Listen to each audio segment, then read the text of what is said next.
بسم اللہ الرحمن الرحیم۔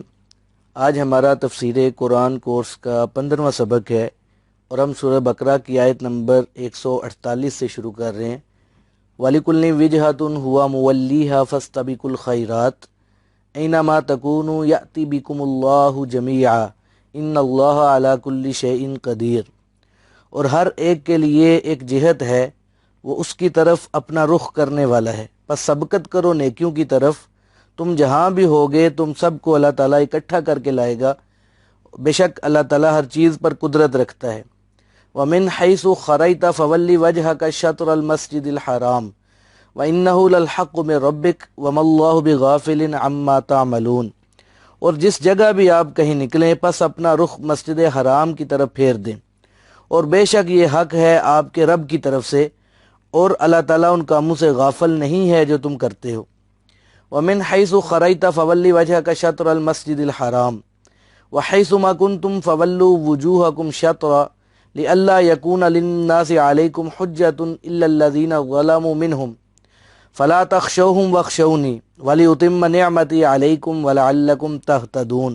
اور جہاں بھی آپ نکلیں پس اپنا رخ مسجد حرام کی طرف پھیر دیں، اور جس جگہ بھی تم ہو یعنی اے اہل ایمان، پس پھیرو اپنے چہروں کو اس کی طرف، تاکہ نہ ہو لوگوں کو تمہارے اوپر الزام اور حجت، مگر وہ لوگ جنہوں نے ظلم کیا ان میں سے، پس ان سے نہ ڈرو اور مجھ سے ڈرو، تاکہ میں تم پر اپنی نعمت پوری کروں اور تاکہ تم ہدایت پا جاؤ۔ تو تحویل قبلہ کا حکم نازل کرنے کے ساتھ ہی اللہ تعالیٰ نے بتا دیا کہ بیوقوف لوگ یعنی یہودی اور عیسائی یہ اعتراض ضرور کریں گے کہ تحویل قبلہ کی ضرورت کیوں محسوس ہوئی، مگر اے نبی کریم صلی اللہ علیہ وسلم آپ ان کے اعتراضات کو خاطر میں نہ لائیں، اور اللہ نے یہ بھی واضح کر دیا کہ بیت المقدس کا استقبال عارضی حکم تھا اور کسی خاص مصلحت کے تحت دیا گیا تھا۔ مستقل قبلہ تو بیت اللہ شریف ہی ہے، جس کا حکم حضور صلی اللہ علیہ وسلم کی دلی خواہش کے پیش نظر دیا گیا۔ تو اس آیت کریمہ میں اللہ تعالیٰ نے ایک اصولی بات بیان فرمائی ہے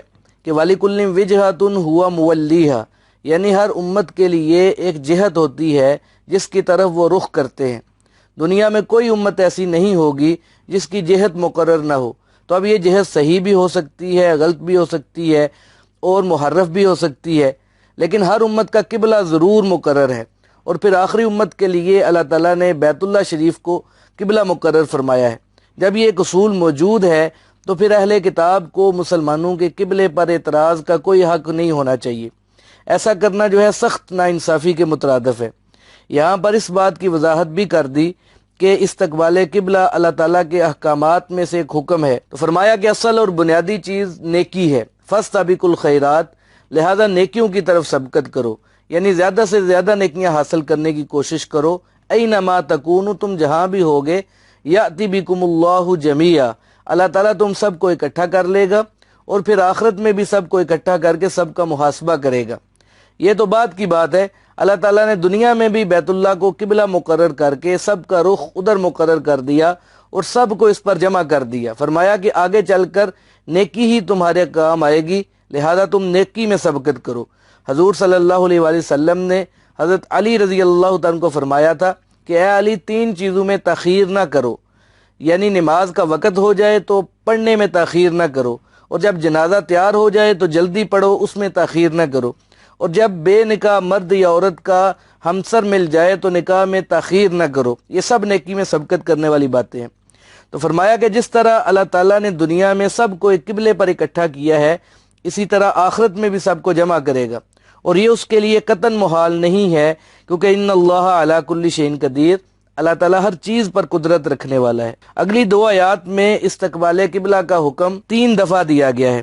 اللہ فرماتے ہیں وَمِنْ حَيْثُ خَرَجْتَ فَوَلِّ وَجْهَكَ شَطْرَ الْمَسْجِدِ الْحَرَامِ، اور آپ جس جگہ نکلیں اپنا رخ مسجد حرام کی طرف پھیر دیں۔ فرمایا وَإِنَّهُ لَلْحَقُّ مِنْ رَبِّكَ، اور بے شک یہ آپ کے رب کی طرف سے حق ہے۔ وَمَا اللَّهُ بِغَافِلٍ عَمَّا تَعْمَلُونَ، اور اللہ تعالیٰ ان کاموں سے غافل نہیں ہے جو تم کرتے ہو۔ دوسری مرتبہ پھر ارشاد فرمایا کہ وَمِنْ حَيْثُ خَرَجْتَ فَوَلِّ وَجْهَكَ شَطْرَ الْمَسْجِدِ الْحَرَامِ، اور آپ جہاں کہیں بھی نکلیں اپنا رخ مسجد حرام کی طرف پھیر لیں۔ تو اسی آیت میں پھر آگے فرمایا وَحَيْثُ مَا كُنْتُمْ، اور آپ لوگ جس مقام پر بھی ہوں، فَوَلُّوا وُجُوهَكُمْ شَطْرَهُ، اپنے چہروں کو اسی کی طرف پھیر لیں۔ تو ایک ہی مقام پر 3 مرتبہ استقبال قبلہ کا حکم دینے کی مختلف توجیحات مفسرین کرتے ہیں۔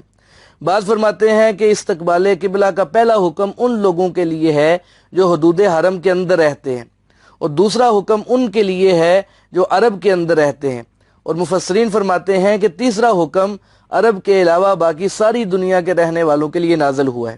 بعض مفسرین فرماتے ہیں کہ پہلا حکم اس لیے دیا گیا کہ حضور صلی اللہ علیہ وآلہ وسلم کی اپنی مرضی اور خواہش تھی کہ قبلہ ابراہیمی ہی ہمارا قبلہ مقرر ہو، اور فرمایا کہ دوسرا حکم اس لیے دیا گیا کہ سابقہ حکم میں اس کی پیش گوئیاں موجود تھیں اور ان کی تصدیق کے لیے یہ دوسرا حکم نازل کیا گیا، اور پھر تیسری دفعہ استقبال قبلہ کا حکم اس لیے دیا گیا کہ لوگوں کو الزام کا موقع نہ ملے کہ دیکھو مسلمان ہمارے قبلے کی طرف رخ کرتے ہیں، لہذا ہمارا دین سچا ہے۔ اللہ تعالیٰ کے علم میں تھا کہ یہ عنادی اہل کتاب اس قسم کے اعتراضات کریں گے، لہذا ان کو رفع کرنے کے لیے فرمایا کہ لِأَلَّا يَكُونَ لِلنَّاسِ عَلَيْكُمْ حُجَّةٌ، تاکہ آپ پر لوگوں کا الزام یا کوئی حجت باقی نہ رہے، یہ کبھی یہ نہ کہنے لگیں کہ جب قبلہ ہمارا تسلیم کرتے ہیں تو ہمارا باقی دین کیوں تسلیم نہیں کرتے۔ تو فرمایا کہ اس اتمام حجت کے باوجود بعض لوگ حجت بازی سے باز نہیں آئیں گے۔ تو ایسے ہی لوگوں کے متعلق فرمایا کہ إِلَّا الَّذِينَ ظَلَمُوا مِنْهُمْ، یہ ان اہل کتاب میں سے ظالم لوگ ہوں گے جو اپنی بات پر اڑے رہیں گے اور تحویل قبلہ پر بےہودہ قسم کے اعتراضات کرنے میں ہچکچاہٹ محسوس نہیں کریں گے۔ فرمایا کہ اہل کتاب تو صرف تحویل قبلہ پر ایک اعتراض کریں گے، مگر مشرکین 2 صورتوں میں معترض ہوں گے، یعنی پہلا بیت المقدس کو قبلہ پکڑنے پر بھی اعتراض کریں گے، اور اس کے بعد بیت اللہ کی طرف پلٹنے پر بھی اعتراض کریں گے۔ تو فرمایا کہ اس قسم کی حجت بازوں کی آپ بالکل پرواہ نہ کریں، فلا تخشوہم، آپ ان سے خوف زدہ نہ ہوں، واخشونی، بلکہ آپ مجھ سے خوف کھائیں۔ یہ لوگ محض تعصب کی وجہ سے حق کو چھپاتے ہیں اور آپ پر طرح طرح کے اعتراضات کرتے ہیں، ان کے اعتراضات سے گھبرانے کی کوئی بات نہیں، صرف اور صرف اللہ کا خوف آپ کے دل میں ہونا چاہیے۔ جب اللہ کا خوف پیدا ہوگا تو باقی تمام خوف خود بخود ختم ہو جائیں گے۔ اللہ تعالیٰ نے قبلہ مقرر کرنے کی ایک وجہ یہ بھی بیان فرمائی کہ وَلِأُتِمَّ نِعْمَتِي عَلَيْكُمْ، تاکہ میں تم پر اپنی نعمت پوری کر دوں۔ گویا بیت اللہ کا تقرر اللہ تعالیٰ کی نعمت کی تکمیل ہے، وہی بیت اللہ جو تمام قبلوں سے افضل ہے، اللہ تعالیٰ کی تجلیات اور پوری دنیا کے لیے مرکز ہدایت ہے، وہاں پر کیے جانے والے عمل کا اجر و ثواب لاکھ گنا زیادہ ہے۔ اس لیے یہ حضور صلی اللہ علیہ وآلہ وسلم اور آپ صلی اللہ علیہ وآلہ وسلم کی امت کے لیے ایک عظیم نعمت ہے۔ تو اگلی آیتوں میں کتاب، نبی اور عبادت خانے کا ذکر بھی آئے گا، تو یہ اللہ تعالیٰ کا بہت بڑا احسان ہے۔ اس کے علاوہ یہ بات بھی ہے کہ جس طرح اللہ تعالیٰ نے بے مثال قبلہ مقرر کیا ہے، اسی طرح کتاب بھی بے مثال دی ہے، اور دین بھی جامع اور کامل عطا کیا ہے۔ گویا اللہ تعالیٰ نے ہر نعمت اس آخری امت کے لیے اٹھا رکھی ہے۔ تو اتمام نعمت کے متعلق حضرت علی رضی اللہ عنہ کی روایت میں آتا ہے کہ حضور صلی اللہ علیہ وآلہ وسلم کا ارشاد ہے کہ انسان کے لیے اتمام نعمت یہ ہے کہ من دخل الجنہ، کہ وہ جنت میں داخل ہو جائے، جو اللہ تعالیٰ کی رحمت کا مقام ہے۔ ایک دوسری روایت میں آتا ہے کہ اتمام نعمت یہ ہے کہ انسان کا خاتمہ ایمان پر ہو جائے، کیونکہ صحیح معنوں میں مومن وہی ہے جس کا خاتمہ ایمان پر ہوتا ہے۔ اسی لیے خود انبیاء کرام علیہ السلام بھی یہی دعا کرتے رہے کہ توفانی مسلما والحقنی بالصالحین، یعنی اے مولا کریم مجھے اسلام اور ایمان کی حالت میں موت دینا اور میرا حشر صالح لوگوں کے ساتھ کرنا۔ اللہ تعالیٰ نے قبلے کو مقرر کرنے کی ایک اور وجہ بیان فرمائی کہ وَلَعَلَّكُمْ تَهْتَدُونَ، تاکہ تم ہدایت پا جاؤ۔ تو اللہ تعالیٰ نے ہدایت کے تمام سامان مہیا کر دیے۔ اللہ کی کتاب بھی ہدایت کا ذریعہ ہے، اور یہ کتاب تقوی اور عدل و انصاف کرنے والوں کو کی رہنمائی کرتی ہے، مگر اس کے ساتھ ہی واللہ لا یہدی القوم الظالمین، اللہ تعالیٰ ظالموں کو ہدایت نہیں دیتا، ان کی رہنمائی نہیں کرتا، اور وہ اندھیروں میں ہی بھٹکتے رہتے ہیں۔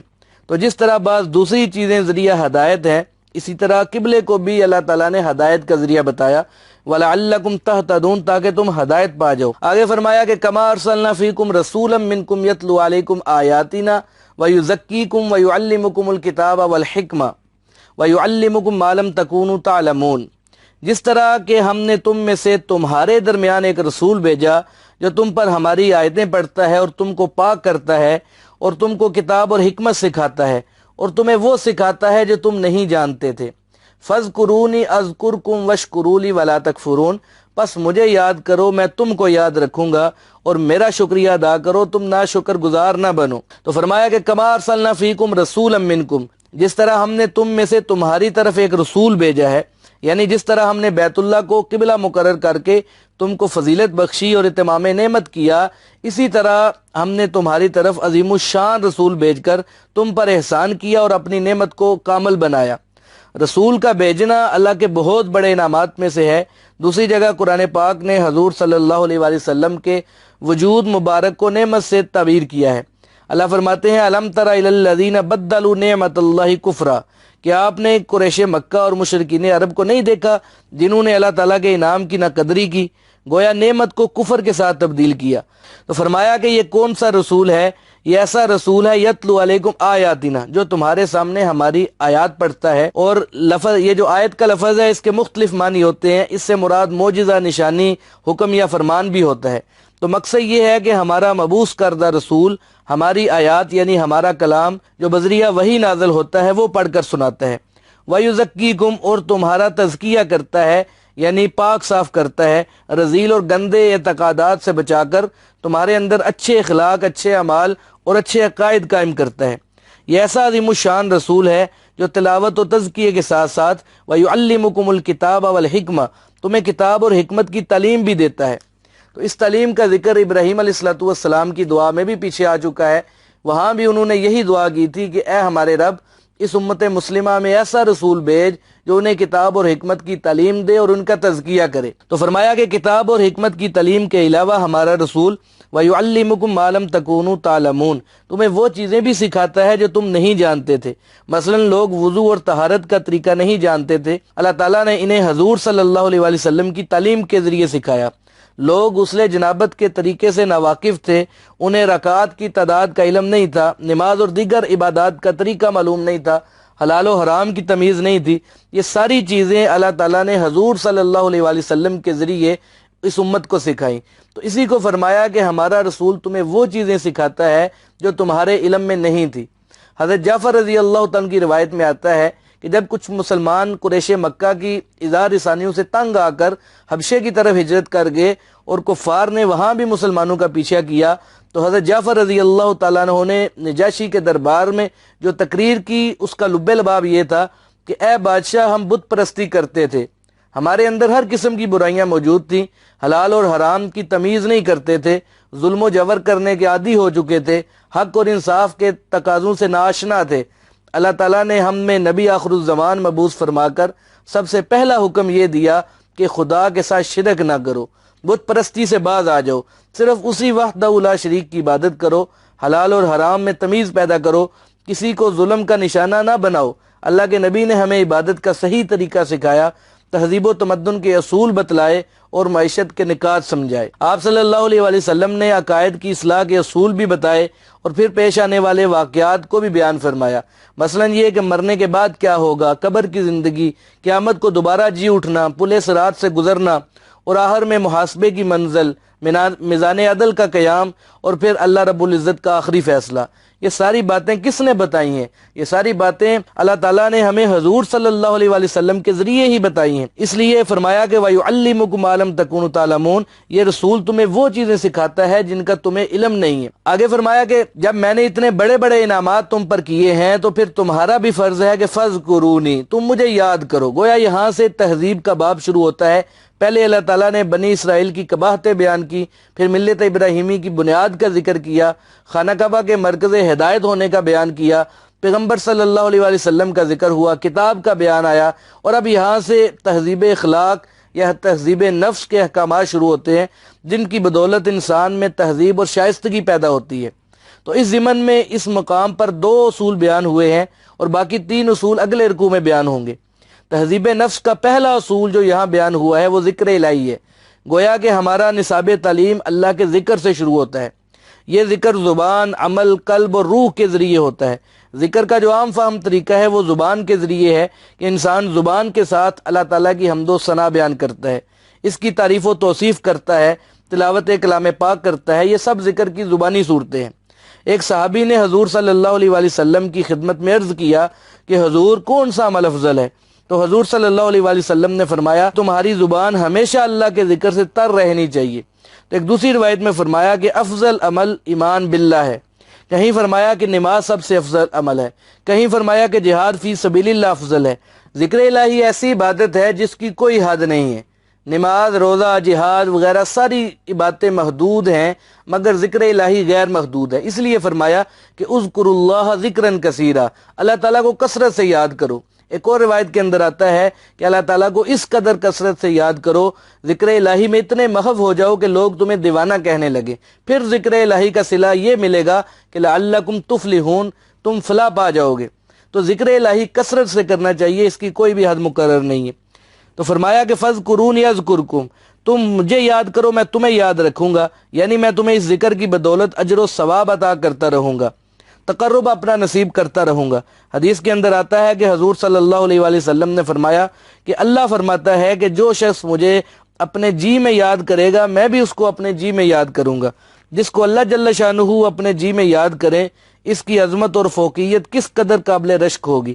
پھر فرمایا کہ جو مجھے کسی مجمع میں یاد کرے گا میں اس کا ذکر اس سے بھی بہتر مجمع میں کروں گا، اور جو شخص میری طرف چل کر آئے گا میں اس کی طرف دوڑ کر جاؤں گا۔ یہ سب ذکر الہی کی برکات ہیں۔ حضور صلی اللہ علیہ وآلہ وسلم نے حضرت معاذ بن جبل رضی اللہ تعالیٰ عنہ سے فرمایا کہ اے معاذ، جب بھی نماز پڑھو تو اس کے بعد یوں کہا کرو، اللہم اعنی علی ذکرک و شکرک و حسن عبادتک، اے اللہ مجھے اپنا ذکر کرنے، شکر کرنے اور اچھے طریقے سے عبادت کرنے کی توفیق عطا فرما۔ تو تہذیب نفس کا دوسرا اصول یہاں پر یہ بیان فرمایا کہ وشکروا لی، میرا شکریہ ادا کرو، ولا تکفرونی، اور میرے نہ شکر گزار نہ بنو۔ اللہ تعالیٰ کا شکریہ ادا کرنے کی مختلف صورتیں ہیں۔ شکریہ زبان سے بھی ادا ہوتا ہے، عمل سے بھی ادا ہوتا ہے۔ مثلا جب کوئی انسان کھانا کھاتا ہے تو زبان سے الحمدللہ کہتا ہے، گویا کہ یہ اللہ کا شکر ادا کر رہا ہے، اس سے اللہ راضی ہوتا ہے۔ اگر اللہ نے اولاد دی ہے تو انسان عقیقہ کر کے اللہ تعالیٰ کا شکر گزار بنتا ہے۔ اگر انسان کو حج نصیب ہو تو قربانی کر کے وہ شکریہ ادا کرتا ہے۔ اگر انسان کو نیا لباس میسر آ جائے تو اس کا شکریہ یہ ہے کہ پرانا لباس اللہ کے رستے میں دے دیا جائے۔ حضور صلی اللہ علیہ وآلہ وسلم کی عادت مبارکہ یہی تھی کہ جب نیا کپڑا پہنا دعا کی تو پرانا کپڑا کسی محتاج کو دے دیا۔ فرمایا کہ ولا تکفرونی، نہ شکرے نہ بنو۔ ظاہر ہے کہ اگر حصول نعمت پر شکریہ ادا نہیں کیا تو گویا انسان نے اللہ کی ناشکری کی۔ ایسا شخص جو ہے وہ اللہ کی رضا سے محروم رہتا ہے۔ لہذا اگر کامیابی کی خواہش ہے تو ہر نعمت پر اللہ کا شکریہ ادا کریں اور کسی صورت میں بھی نہ شکرے نہ بنیں۔ آگے فرمایا یا ایھا الذین آمنوا استعینوا بالصبر والصلاۃ ان اللہ مع الصابرین، اے ایمان والو صبر اور نماز کے ساتھ مدد حاصل کرو، بے شک اللہ تعالیٰ صبر کرنے والوں کے ساتھ ہے۔ ولا تقولوا لمن یقتل فی سبیل اللہ اموات بل احیاء ولکن لا تشعرون، اور نہ کہو ان لوگوں کے بارے میں مردہ جو اللہ کے راستے میں مارے گئے ہیں، بلکہ وہ زندہ ہیں مگر تم شعور نہیں رکھتے۔ تو ان آیات کے اندر تہذیب اخلاق کا تیسرا اصول اللہ نے بیان کیا جو کہ صبر ہے۔ اللہ فرماتے ہیں یا ایھا الذین آمنوا استعینوا بالصبر والصلاۃ، اے ایمان والو صبر اور نماز کے ساتھ استعانت پکڑو۔ صبر جو ہے یہ ملت ابراہیمی کا اہم اصول ہے۔ حضور صلی اللہ علیہ وآلہ وسلم کا ارشاد ہے کہ صبر کا مطلب کسی چیز سے رک جانا یا کسی چیز کو برداشت کرنا ہے۔ صبر کی پھر 3 قسمیں ہیں۔ ایک کو صبر علی المصیبت کہتے ہیں کہ اہل ایمان پر جب کوئی مصیبت آتی ہے، کوئی حادثہ پیش آتا ہے تو وہ اسے اللہ کی جانب سے سمجھ کر اس پر صبر کرتے ہیں، تو اس کے جواب میں انا للہ و انا الیہ راجعون کہتے ہیں۔ تو ایسے شخص کا تعلق اللہ کے ساتھ مضبوط ہوتا ہے۔ اس لیے ترمذی شریف کی روایت میں آتا ہے کہ حضور صلی اللہ علیہ وآلہ وسلم نے امت کو یہ دعا سکھائی کہ اے اللہ یقین میں اس قدر درجہ عطا کر کہ دنیا کی مصیبتیں ہلکی ہو جائیں۔ ایسا شخص ہر تکلیف پر یہ سمجھتا ہے کہ اللہ کی رضا اسی میں ہے۔ اسی کی مزید تشریح یوں بیان کی کہ الصبر عند صدمۃ الاولی، کہ کسی مصیبت کی ابتدا میں صبر کرنا ہی صبر ہے، ورنہ جب تھوڑا وقت گزر جاتا ہے تو پھر تو صبر کرنا ہی پڑتا ہے۔ اور صبر کی دوسری قسم صبر عن المعصیت ہے کہ جب نفسانی خواہشات سامنے آئیں تو انسان ان پر کنٹرول کرے، اپنے نفس کو گناہوں سے روکے۔ یہی وہ موقع ہے کہ جب انسان صبر عن المعصیت کا دامن پکڑ لیتا ہے، کامیابی سے ہمکنار ہو جاتا ہے۔ ایسے ہی لوگوں کے متعلق اللہ فرماتے ہیں کہ انما یوفی الصابرون اجرهم بغیر حساب۔ حدیث کے اندر آتا ہے کہ الصبر نصف الایمان، صبر نصف ایمان ہے۔ بعض روایات میں آتا ہے کہ صبر کا تعلق ایمان کے ساتھ ایسا ہے جیسے سر کا تعلق جسم کے ساتھ ہے۔ جسم سے سر علیحدہ ہو جائے تو جسم بیکار ہو جاتا ہے، اسی طرح اگر صبر کا مادہ ختم ہو جائے تو پھر ایمان کا کوئی فائدہ نہیں ہے۔ صبر ایک ایسا قیمتی اصول ہے کہ اس کے متعلق فرمایا کہ جس نے صبر کا دامن چھوڑ دیا اس کا ایمان باقی نہیں رہا، ایمان اس کا ڈاواں ڈول ہو گیا۔ اس لیے فرمایا کہ اے ایمان والو، صبر کے ساتھ مدد حاصل کرو اور اسی پر کار بند ہو جاؤ۔ کوئی مشکل درپیش ہو، معصیت سے رکنے کا موقع ہو، ہر وقت ہر حالت میں صبر کا دامن۔ اور صبر کی تیسری قسم صبر علی الطاعہ کہلاتا ہے۔ ظاہر ہے کہ کوئی کام بھی بغیر حوصلے اور برداشت کے انجام نہیں پا سکتا۔ گرمی سردی میں وضو کے لیے تکلیف اٹھانی پڑتی ہے، جہاد فی سبیل اللہ بڑی مشقت کا کام ہے، حج عمرے میں تکلیفیں برداشت کرنی پڑتی ہیں۔ غرض یہ کہ اطاعت کا کوئی بھی کام صبر کے بغیر پایا تکمیل کو نہیں پہنچ سکتا۔ تو فرمایا کیا ایمان والو، اللہ کی مدد حاصل کرو صبر اور نماز کے ساتھ۔ ظاہر ہے کہ جس شخص میں نماز کی روح پیدا ہوگی اس میں توحید کا بھی اعلیٰ مقام پیدا ہوگا، اور ایسے شخص کا تعلق اللہ کے ساتھ درست ہو جائے گا، اس کو بلند مقام حاصل ہو جائے گا۔ نماز کے متعلق اللہ نے فرمایا کہ اقم الصلاۃ لذکری، میری یاد آوری کے لیے نماز قائم کرو۔ اور آگے فرمایا کہ ان اللہ مع الصابرین، بے شک اللہ تعالیٰ صبر کرنے والوں کے ساتھ ہے۔ فرمایا کہ یہود و نصارہ کے اعتراضات کی پرواہ نہ کرے، فلا تخشوہم واخشونی، آپ ان سے خوف نہ کریں بلکہ صرف میرا خوف دل میں رکھیں، ان کے باطل اعتراضات پر صبر سے کام لے۔ وَاصْبِرْ وَمَا صَبْرُكَ إِلَّا بِاللَّهِ، صبر بھی اللہ کی توفیق سے ہی حاصل ہوتا ہے۔ دوسری جگہ فرمایا کہ ان تصبروا وتتقوا، اگر تم صبر کرو گے اور تقوی کی راہ اختیار کرو گے تو ان ذالک من عزم الامور، یہ پختہ بات ہے، تمہیں فلاح نصیب ہو جائے گی۔ جس جماعت کی نماز پر استقامت ہو جائے گی وہ شخص یا جماعت کبھی شکست سے دوچار نہیں ہوگا۔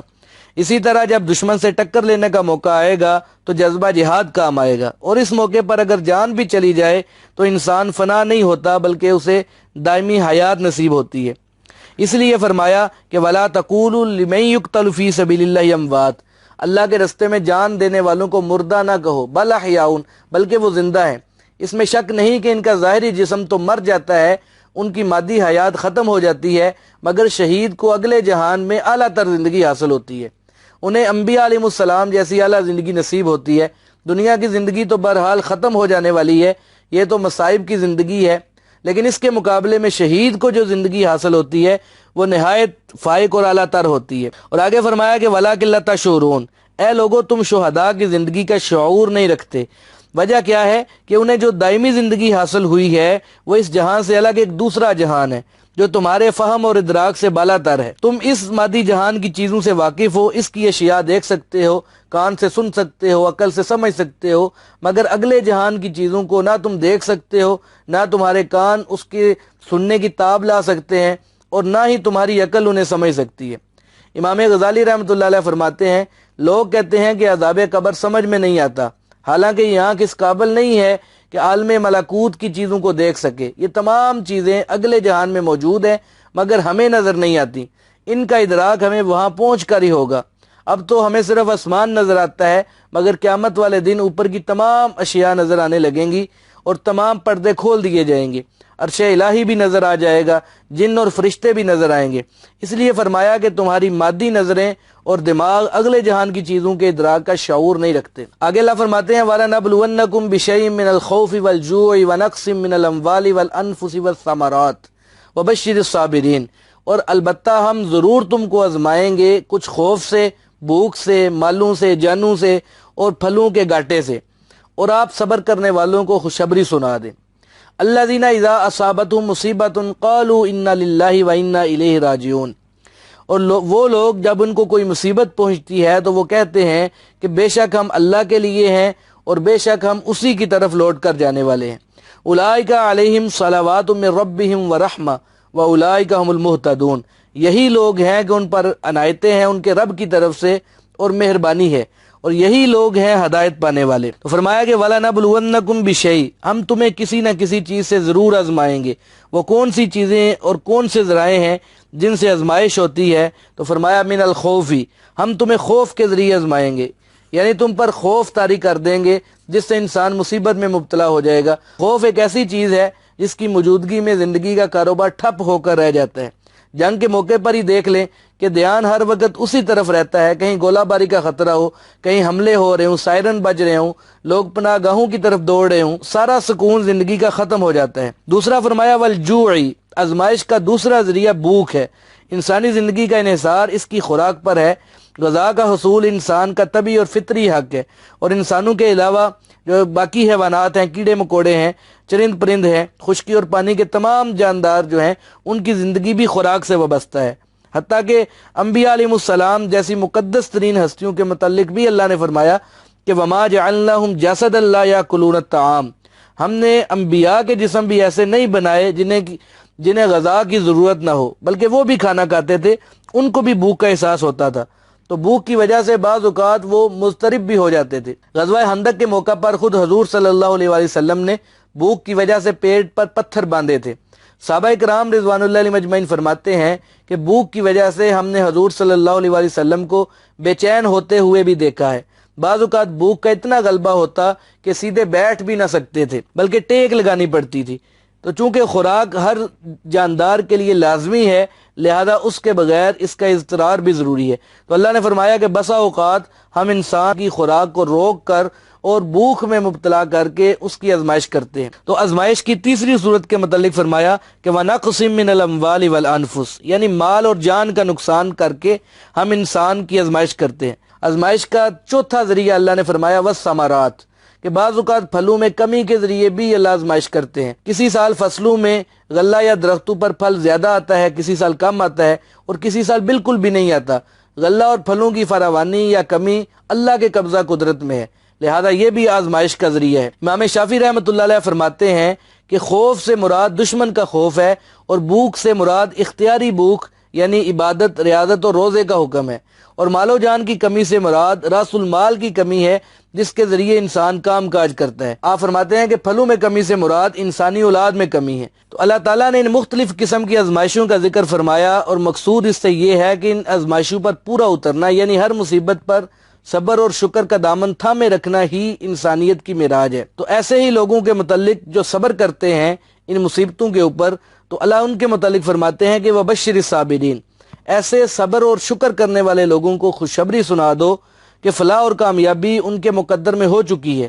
وہ کون لوگ ہیں جنہیں یہ بشارت دی جا رہی ہے کہ الذین اذا اصابتہم مصیبہ، جب ان کو کوئی تکلیف پہنچتی ہے تو قالو کہتے ہیں انا للہ و انا الیہ راجعون، ہم سب خدا کے ہیں اور اسی کی طرف ہمیں لوٹ کر جانا ہے۔ تو مصیبت کے وقت صبر کرنا اور انا للہ کہہ دینا گویا اللہ تعالیٰ کے فیصلے پر رضامندی کا اظہار ہے کہ اللہ نے میرے لیے جو بھی پسند فرمایا ہے میں اس پر راضی ہوں۔ حضرت عبداللہ بن مسعود رضی اللہ عنہ فرماتے ہیں کہ میں آسمان سے گر جاؤں، زمین پر ہلاک ہو جاؤں، یہ بات میرے لیے اس بات سے بہتر ہے کہ خدا کے کسی فیصلے کے متعلق میں یوں کہوں کہ یہ مجھے پسند نہیں ہے، بلکہ اللہ کے ہر فیصلے پر راضی ہو جانا چاہیے۔ حدیث کے اندر آتا ہے کہ جو خدا کے فیصلے پر راضی ہو جائے گا اللہ بھی اس سے راضی ہو جائے گا، اور جو شخص خدا کے کسی فیصلے پر ناراض ہوگا اللہ بھی اس سے ناراض ہو جائے گا۔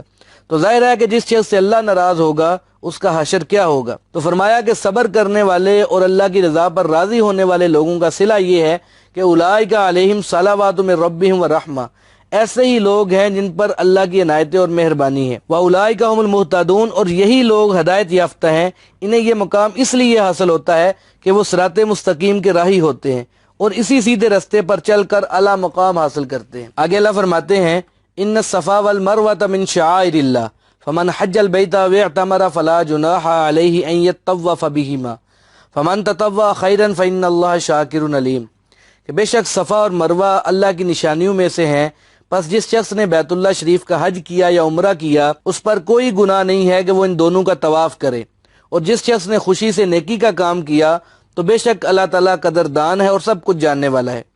تو تہذیب اخلاق کے 3 اصول پہلی آیت میں بیان ہو چکے ہیں۔ تو ارشاد ہوتا ہے کہ ان الصفا والمروۃ من شعائر اللہ، بے شک صفا اور مروہ اللہ کی نشانیوں میں سے ہیں، یہ دونوں پہاڑیاں بیت اللہ سے متصل واقع ہیں، اور یہاں پر صفا اور مروہ کو شاعر اللہ کہا گیا ہے۔ قرآن کریم کے دوسرے مقام پر شاعر اللہ کی عظمت کے بیان میں فرمایا کہ لا تحلوا شعائر اللہ، یعنی اللہ کے شاعر کی بے حرمتی نہ کرو بلکہ ان کی تعظیم کرو۔ شاعر اللہ میں کون کون سی چیزیں شامل ہیں؟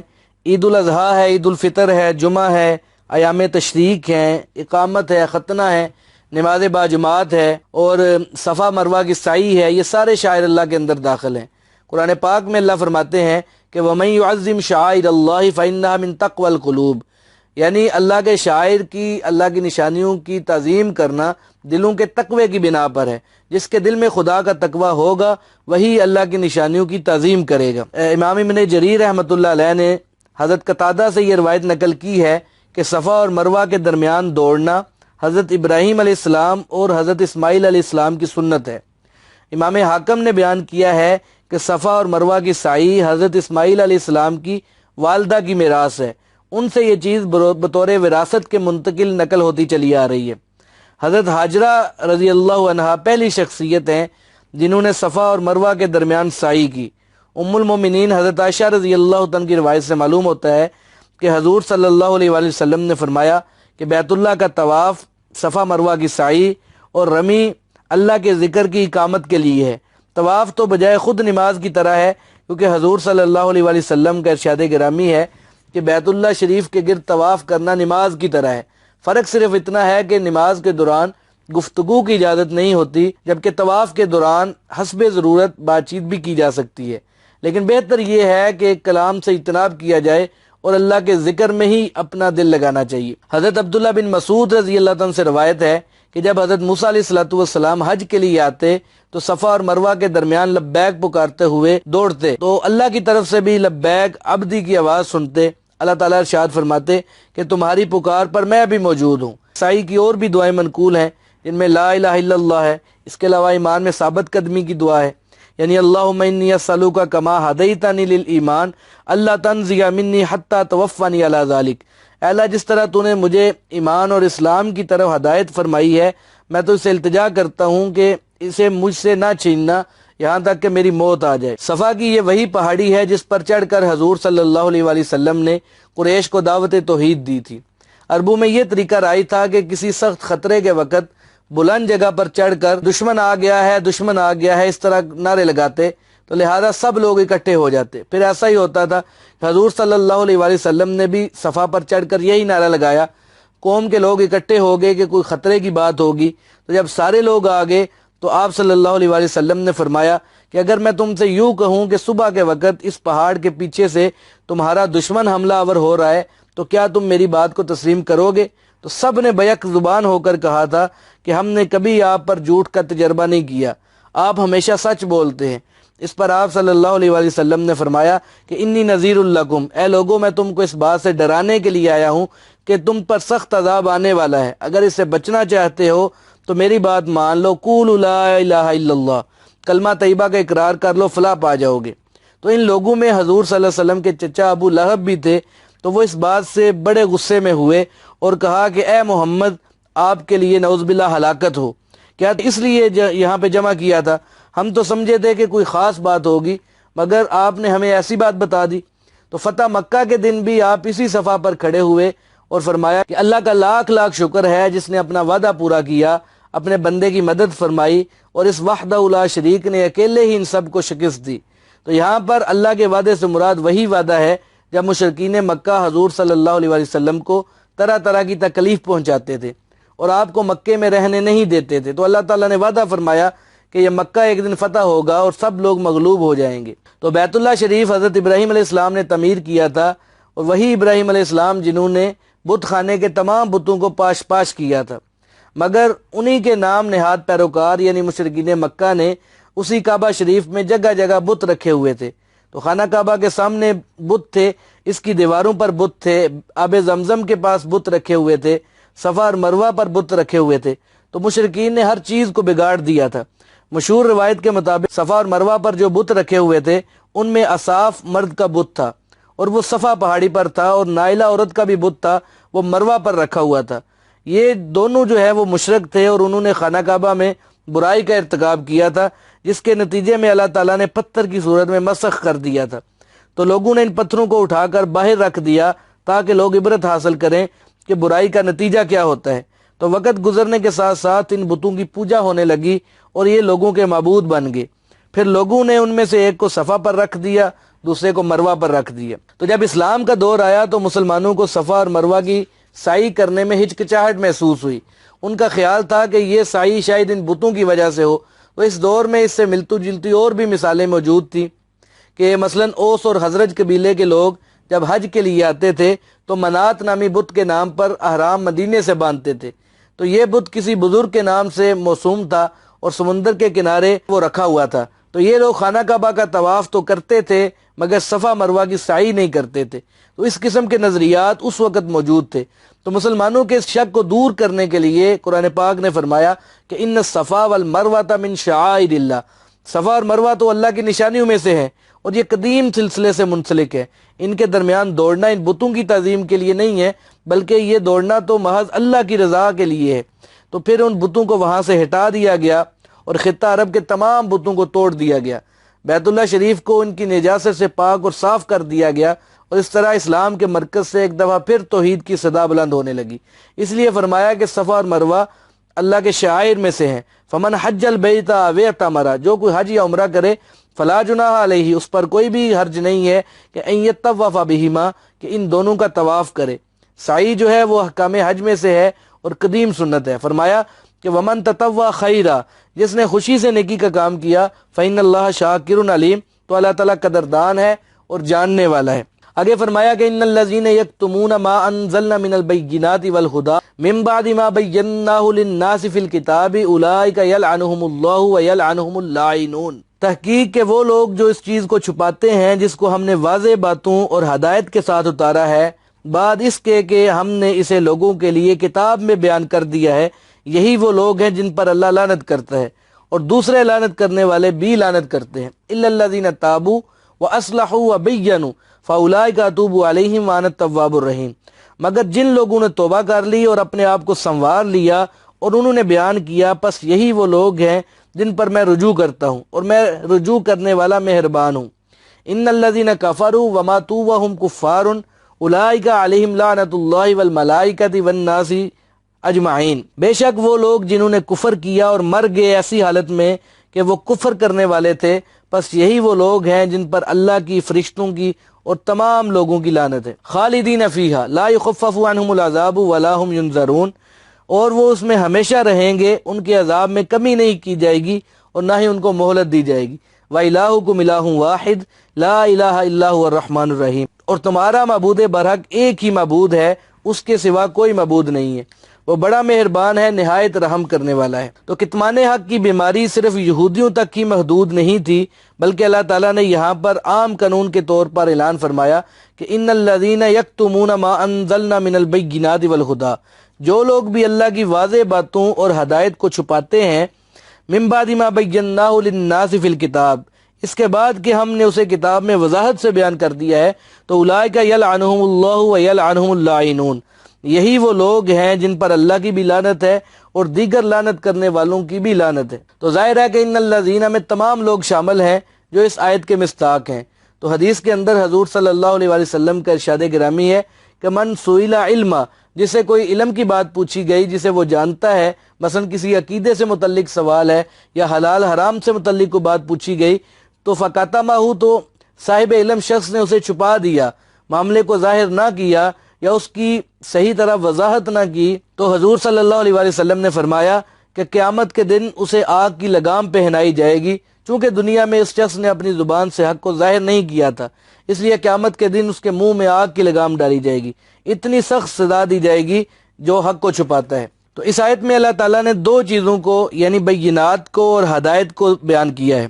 مفسرین فرماتے ہیں کہ بینات سے مراد وہ واضح باتیں ہیں جو معمولی توجہ سے سمجھ میں آ جاتی ہیں، ان میں اللہ کا ذکر ہے، اللہ کی نعمتوں کا شکر ہے اور صبر وغیرہ شامل ہے، اور ہدایت سے مراد ایسی باتیں ہیں جن کو سمجھنے کے لیے کسی استاد کی ضرورت ہوتی ہے، ایسی چیزیں آسانی سے سمجھ میں نہیں آتی، اور ان باتوں میں اللہ تعالیٰ کے شاعر کی تعظیم بھی شامل ہے۔ اللہ فرماتے ہیں کہ ان چیزوں کو ہم نے کتاب میں بیان کر دیا ہے، اس کے بعد اگر کوئی شخص انہیں چھپانے کی کوشش کرے گا تو وہ لعنت کا مستحق ہوگا۔ تو فرمایا کہ لعنت کی اس سزا سے وہی بچ سکیں گے الا الذین تابوا، جنہوں نے توبہ کر لی، واصلحوا، اور اپنی اصلاح کر لی یعنی خود کو سنوار لیا، وبینوا، اور جس چیز کو چھپا رہے تھے اسے واضح طور پر بیان کر دیا، تو فرمایا فاولئک اتوب علیہم، میں ایسے ہی لوگوں پر رجوع کرتا ہوں، وانا التواب الرحیم، اور میں رجوع کرنے والا مہربان ہوں۔ مطلب یہ ہے کہ جب کوئی شخص سابقہ کوتاہیوں اور غلطیوں سے توبہ طائب ہو کر راہ راست پر آ جائے تو اللہ کہتے ہیں میں اس کی تمام سابقہ گناہوں کو معاف کر دیتا ہوں، اور مجھ سے بڑھ کر معاف کرنے والا رحیم اور کریم کوئی بھی نہیں ہے۔ تو اس کے برخلاف ان الذین کفروا، وہ لوگ جنہوں نے حق کو تسلیم کرنے کی بجائے اس کا انکار کیا اور پھر اسی حالت میں وماتوا، ان کو موت آ گئی، وہم کفار، وہ کافر ہی رہے، تو اولئک علیہم لعنت اللہ والملائکۃ والناس اجمعین، تو ایسے لوگوں پر اللہ کی، اس کے فرشتوں کی اور تمام لوگوں کی لعنت ہوگی، خالدین فیہا، اس لعنت میں وہ ہمیشہ گرفتار رہیں گے، لا یخفف عنہم العذاب، تو ان کے عذاب میں کوئی بھی کمی نہیں کی جائے گی، ولا هم ینظرون، اور نہ ہی انہیں کوئی مہلت ملے گی۔ مقصد یہ ہے کہ جو لوگ کفر کی حالت میں مر جائیں گے وہ ہمیشہ کے عذاب میں مبتلا ہوں گے، ان کے عذاب میں کبھی بھی کچھ بھی کمی نہیں کی جائے گی، اور نہ ہی اس عذاب کو کچھ دیر کے لیے مؤخر کر کے انہیں مہلت دی جائے گی۔ لعنت کا عذاب اس قدر سخت ہوگا۔ تو لعنت کے متعلق مفسرین اور فقہائے کرام فرماتے ہیں کہ کسی پر لعنت نہیں کرنی چاہیے سوائے اس کے کہ یہ ثابت ہو جائے کہ اس کا خاتمہ کفر پر ہوا ہے۔